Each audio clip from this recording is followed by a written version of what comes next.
আমাদের জুলাই যোদ্ধা এবং শহীদ পরিবারের অনেক রাগ, ক্ষোভ, অভিমান আছে এবং অনেক সময় তারা সেই ক্ষোভের বহিঃপ্রকাশ ঘটিয়ে থাকেন এবং এর ন্যায্যতাও আছে।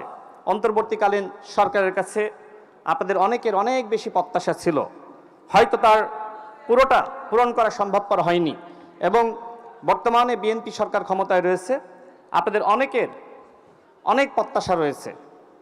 আমাদের মাননীয় প্রধানমন্ত্রী জনাব তারেক রহমান তিনি জনগণের প্রত্যাশা পূরণে কাজ করে যাচ্ছেন এবং আপনারা যদি জুলাই যোদ্ধারা, জুলাই শহীদ পরিবার, এদেশের জনগণ বিএনপি সরকারের পাশে থাকেন, ইনশাল্লাহ জুলাই শহীদ পরিবার, জুলাই যোদ্ধাদের, এমনকি আমাদের বিরোধী দলের যে আকাঙ্ক্ষা, সেই আকাঙ্ক্ষার ইনশাল্লাহ বাস্তবায়ন করতে পারবেন বাংলাদেশের মাননীয় প্রধানমন্ত্রী জনাব তারেক রহমান।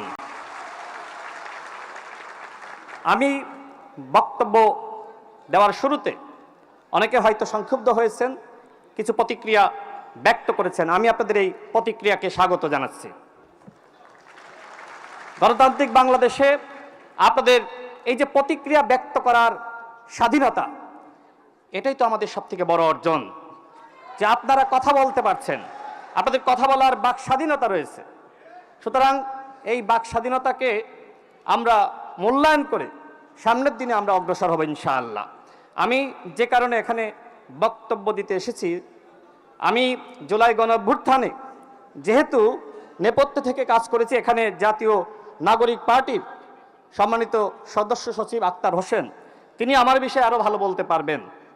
তার সাথে তিনি জেলে যাওয়ার ঠিক আগ মুহূর্ত পর্যন্ত তার সাথে আমার বিভিন্ন বিষয়ে কথা হয়েছে, সমন্বয় হয়েছে। বাংলাদেশের মাননীয় প্রধানমন্ত্রী তিনি জুলাই গণঅভ্যুত্থানের সাথে তিনি সক্রিয়ভাবে জড়িত ছিলেন। তিনি লন্ডনে নির্বাসিত জীবনে ছিলেন, কিন্তু সেখানে থাকা অবস্থায় তিনি বিএনপিকে পরিচালিত করা এবং আমরা যারা যুগপৎ আন্দোলন করছিলাম সেই যুগপৎ আন্দোলনকে তিনি নেতৃত্ব দিচ্ছিলেন। এর মাঝে 2018 সালের কোটা সংস্কার আন্দোলন আমরা যেটা সফল করেছিলাম, 2024 সালে আবারও শেখ হাসিনার পতনের মাধ্যমে কোটা ফিরে আসে এবং এর প্রেক্ষিতে আমাদের বর্তমান প্রধানমন্ত্রী জনাব স্বরাষ্ট্রমন্ত্রী এবং বিএনপির অন্যান্য দায়িত্বশীল নেতৃবৃন্দ সহ ডাকসুর সাবেক ভিপি নুরুল হক নূর, বর্তমান বিএনপি সরকারের প্রতিমন্ত্রী, এবং আমি রাশেদ খান, এছাড়া ছাত্রদলের সভাপতি, সাধারণ সম্পাদক সহ আমরা বেশ কিছু মানুষ একসাথে আলোচনা করেছিলাম যে ছাত্রদের এই আন্দোলনে রাজনৈতিক দল হিসেবে আমাদের যথেষ্ট দায়িত্ব রয়েছে এবং সেই দায়িত্বের যথাযথ সমন্বয় করেছেন আমাদের এখানে উপস্থিত আমাদের স্বরাষ্ট্রমন্ত্রী।